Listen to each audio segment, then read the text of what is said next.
ಹೇ all, ಹೇಗಿದ್ದೀರಾ ಎಲ್ಲರೂ? Hope ಚೆನ್ನಾಗಿದ್ದೀರಾ ಅಂತ ಭಾವಿಸ್ತಾ ಈ ಬ್ಲಾಗ್ನ ಸ್ಟಾರ್ಟ್ ಮಾಡ್ತಾ ಇದ್ದೀನಿ. ಸೊ ಇದು ನಾವಿಲ್ಲಿ ಬಿಜಾಪುರಕ್ಕೆ ಹೋಗ್ತಾ ಇದ್ದೀವಿ. ಹೋಗಬೇಕು ಬಿಜಾಪುರ ಜರ್ನಿ. ಸೊ ಅಲ್ಲಿ ನಮ್ಮ ಮನೆಯ ಮುಂದಿನ ಈ ವೆದರನ್ನು ನೆಕ್ಸ್ಟ್ ಡೇ ಮಾರ್ನಿಂಗ್ ಈ ವೆದರನ್ನು ನೀವು ನೋಡ್ಬೋದು. ತುಂಬ ಚೆನ್ನಾಗಿತ್ತು, ಒಂಥರ ಮಲೆನಾಡು ಥರ ಫುಲ್. ಮುಂದಿನ ದಿನ ಕಾಣ್ತಾ ಇರಲಿಲ್ಲ ಮರಗಳು, ಅಷ್ಟು ಒಂದು ಫಾಗ್ ಥರ ಆಗ್ಬಿಟ್ಟಿತ್ತು. ಸೊ ಚೆನ್ನಾಗಿತ್ತು ಅಂತ ನೋಡೋದಕ್ಕೆ. ಸೊ ಅದನ್ನೇ ಎಲ್ಲರೂ ಕೂಡ ನೋಡ್ತಾ ಇದ್ವಿ. ಸೊ ನೆಕ್ಸ್ಟ್ ಡೇ ಅದೇ ದಿವಸ ಮ್ಯಾರೇಜ್ ಫಂಕ್ಷನ್ಗೆ ಆ್ಯಕ್ಚುಲಿ ಹೋಗಿದ್ದು. So this is the marriage photo. So this is all our family. Okay, this is all our family photos. So here is Adya is jumping. So ಇದು ಅವಳಿಗೆ ಭಾಳ ಇಷ್ಟ, ಫೇವ್ರೇಟ್ ಆಕೆ ಈ ಜಂಪಿಂಗ್ ಅಂತಂದರೆ. ಸೊ ಲಾಂಗ್ ಗೌನ್ ಹಾಕ್ಕೊಂಡಿದ್ಲು.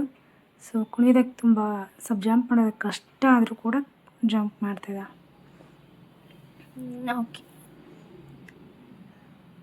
So ಚಿಕ್ಕ ಮಕ್ಕಳು ಅಂದರೆ ಹಾಗೆ ಅಲ್ವಾ, ಎಲ್ಲಿ ಹೋದರೂ ಸಹಿತ ಏನಾದರೂ ಆಟ ಆಡೋದಕ್ಕೆ ಕಾಣಿಸಿದರೆ ಸಾಕು, ಆಡಲೇಬೇಕು ಅದನ್ನು, ಇಲ್ಲ ಅಂದರೆ ಬಿಡೋದೇ ಇಲ್ಲ. ಸೊ ಇಲ್ಲಿ 3-4 ಜನ ನಮ್ಮ ಮನೇಲಿ 4-5 ಜನ ಹುಡುಗರಿದ್ರು, ಎಲ್ಲರೂ ಸೇರಿ ಆಟ ಆಡ್ತಾಯಿದ್ರು. ನಾವೆಲ್ಲರೂ ಮದುವೆಯಲ್ಲಿ ಬ್ಯುಸಿಯಾಗಿದ್ದರೆ ಅವರು ಇದು ಆಟ ಆಡೋದ್ರಲ್ಲಿ ಫುಲ್ ಬ್ಯುಸಿ ಆಗಿಬಿಟ್ಟಿದ್ರು. ಓಕೆ, ಇದು ಮ್ಯಾರೇಜ್ ಮುಗಿಸ್ಕೊಂಡು ವಾಪಸ್ ನೆಕ್ಸ್ಟ್ ಡೇ ಹುಬ್ಳಿಗೆ ಬಂದ ಮೇಲೆ ಮಾರ್ನಿಂಗ್ ವಾಕಿಂಗ್. ಸೊ ಇದು ತುಳನ್ಕೆರೆ.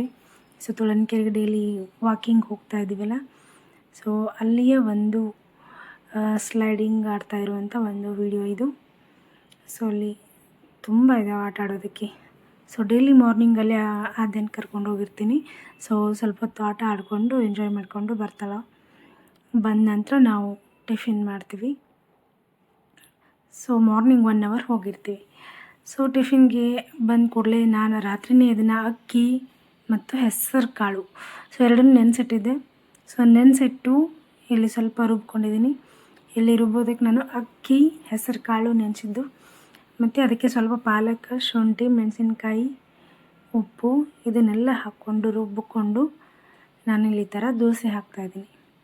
ಸೊ ಇದು ಒಂದು ಹೈ ಪ್ರೋಟೀನ್ ಫುಡ್, ಅಥವಾ ಒಂದು ಮಾರ್ನಿಂಗ್ ಟಿಫಿನ್ಗೆ ಒಂದು ಹೈ ಪ್ರೋಟೀನ್ ಫುಡ್ ಅಂತ ಹೇಳ್ಬೋದು. ಸೊ ತುಂಬ ಹೆಲ್ದಿಯಾಗಿ ಕೂಡ ಇರ್ತದೆ. ಒಂದು ತಿಂದರೆ ಹೊಟ್ಟೆ ಫುಲ್ ಅಂತ ಅನ್ನಿಸ್ತದೆ. ಸೊ ಹೆಲ್ದಿಯಾಗಿರಲಿ ಅಂಥೇಳಿ ಈ ಥರ ಮಾಡಿದ್ದೆ. ಸೊ ಅದಕ್ಕೆ ಮೇಲೆ ಒಂದು ಸ್ವಲ್ಪ ಬೆಣ್ಣೆಯನ್ನು ಕೂಡ ಅಪ್ಲೈ ಮಾಡ್ತಾಯಿದ್ದೀನಿ ಇಲ್ಲಿ. ಸೊ ಒಂದು ಸ್ವಲ್ಪ ಬಟ್ರನ್ನು ಅಪ್ಲೈ ಮಾಡಿ ಇದ್ರ ಜೊತೆಗೆ ನಾನಿಲ್ಲಿ ಕೊಬ್ಬರಿ ಚಟ್ನಿಗೆ ಸ್ವಲ್ಪ ಶೇಂಗಾ ಮತ್ತು ಜೀರಿಗೆ, ಉಪ್ಪು, ಮೆಣಸಿನ್ಕಾಯಿ, ಕೊತ್ತಂಬರಿ ಅದೆಲ್ಲ ಹಾಕಿಬಿಟ್ಟು ಚಟ್ನಿ ರುಬ್ಕೊಂಡಿರ್ತೀನಿ. ಸೊ ಆ ಚಟ್ನಿ ಜೊತೆಗೆ ಈ ದೋಸೆ, ಇಲ್ಲ ಅಂತಂದರೆ ಉಪ್ಪಿನಕಾಯಿ ಜೊತೆ ನೆನೆಸ್ಕೊಂಡು ತಿನ್ಬೋದು, ಇಲ್ಲ ಅಥವಾ ಶೇಂಗಾ ಚಟ್ನಿ ಜೊತೆ ತಿನ್ಬೋದು. ಓಕೆ, ಸೊ ಇಲ್ಲಿ ನಾನು ಕೊಬ್ಬರಿ ಚಟ್ನಿ ಮತ್ತು ಶೇಂಗಾ ಚಟ್ನಿ ಇದೆರಡರ ಜೊತೆಗೆ ಕಾಂಬಿನೇಷನ್ ಮಾಡಿದ್ದೀನಿ. ಸೊ ಹೋಪ್ ಇದು ಒಂದು ಟಿಫಿನ್ ಐಡಿಯಾ ನಿಮಗೂ ಕೂಡ ಇಷ್ಟ ಆಗಿರುತ್ತೆ ಅಂತ ಭಾವಿಸ್ತಾ. ಸೊ ಇಲ್ಲಿ ಅವತ್ತಿನ ದಿವಸ ಒಂದು ಗಿಫ್ಟ್ ಬಾಕ್ಸ್ ಬಂತು ಮನೆಗೆ ಅಂತಂದರೆ ಫಸ್ಟ್ ಅದನ್ನು ಓಪನ್ ಮಾಡೋದೇ ಆದ್ಯ. ಸೊ ಯಾವುದಾದ್ರೂ ಬಾಕ್ಸ್ ಬರಲಿ, ಗಿಫ್ಟ್ ಆದರೂ ಬರಲಿ ಅಥವಾ ಏನೇ ಐಟಮ್ ಬರಲಿ, ಫಸ್ಟ್ ಅವಳೇ ಅದನ್ನು ಓಪನ್ ಮಾಡಬೇಕು, ಮಾಡಿ ನೋಡಲೇಬೇಕು. ಸೊ ಇಲ್ಲಿ ಗಿಫ್ಟ್ ಬಾಕ್ಸಲ್ಲಿ ಬಂದಿರೋದೇನು ಅಂತಂದರೆ, ಸೊ ಇಲ್ಲಿ ಕ್ರಿಸ್ಮಸ್ ಸಮೀಪ ಬಂತಲ್ಲ, ಹಾಗಾಗಿ ಇದು ಕ್ರಿಸ್ಮಸ್ ಟ್ರೀಸ್ ಬಂದಿದ್ದು. ಓಕೆ, ಸೊ ಇಲ್ಲಿ ಒಂದು ಬಾಕ್ಸ್ ಆಗೋಷ್ಟು ಕ್ರಿಸ್ಮಸ್ ಟ್ರೀಸ್ಗಳು, ಅದ್ರ ಜೊತೆಗೆ ಗಿಫ್ಟ್ ಬಾಕ್ಸ್ ಇರ್ತದೆ, ಅದರ ಜೊತೆಗೆ ಒಂದು ಸಣ್ಣದ ಗಿಫ್ಟ್ ಬಾಕ್ಸ್ ಇರ್ತದೆ. ಅದರಲ್ಲಿ ಪುಟಾಣಿ ಅದಕ್ಕೆ ಡೆಕೋರೇಟಿಂಗ್ ಐಟಮ್ಸ್ಗಳೆಲ್ಲ ಕೊಟ್ಟಿರ್ತಾರೆ, ಭಾಳ ಚೆಂದ ಇರುತ್ತೆ ನೋಡೋದಕ್ಕೆ. ಸೊ ಅದು ಕೂಡ ಇದರಲ್ಲಿರುತ್ತೆ. ಅದನ್ನೆಲ್ಲ ಓಪನ್ ಮಾಡಿ ಇವಳು ಜೋಡಿಸ್ತಾ ಕೊಡ್ತಾಳೆ. ಸೊ ಇವಳಿಗಂತೂ ಇದು ಒಂದು 6 ಮಂತಿಂದ ವೆಯ್ಟ್ ಮಾಡ್ತಾಯಿದ್ಲಿ, ಕ್ರಿಸ್ಮಸ್ ಯಾವಾಗ ಬರುತ್ತೆ, ಕ್ರಿಸ್ಮಸ್ ಟ್ರೀಸ್ ಯಾವಾಗ ಬರುತ್ತೆ, ಅದನ್ನು ಯಾವಾಗ ಡೆಕೋರೇಟ್ ಮಾಡ್ತೀನಿ. ಒಂದು 6 ಮಂತಿಂದ ಇದನ್ನು ವೆಯ್ಟ್ ಮಾಡ್ತಾಯಿದ್ಲಿ, ಈ ಒಂದು ಕ್ರಿಸ್ಮಸ್ ಟ್ರೀಗೋಸ್ಕರ. So finally it is here. So ಅದನ್ನು ಓಪನ್ ಮಾಡಿ ಆ ನಂತರದಲ್ಲಿ ಅವಳೆಲ್ಲ ಅದನ್ನು ಡೆಕೋರೇಟ್ ಮಾಡ್ತಾಯಿದ್ದಾಳೆ. ಸೊ ಈ ವಿಡಿಯೋನ ನೀವು ನೋಡ್ತಾ ಇದ್ದೀರಿ. ಸೊ ಐ ಹೋಪ್ ಈ ವಿಡಿಯೋನ ನೀವೆಲ್ಲರೂ ಕೂಡ ಎಂಜಾಯ್ ಮಾಡ್ತಾಯಿದ್ದೀರಿ ಅಂತ ಭಾವಿಸ್ತಾ.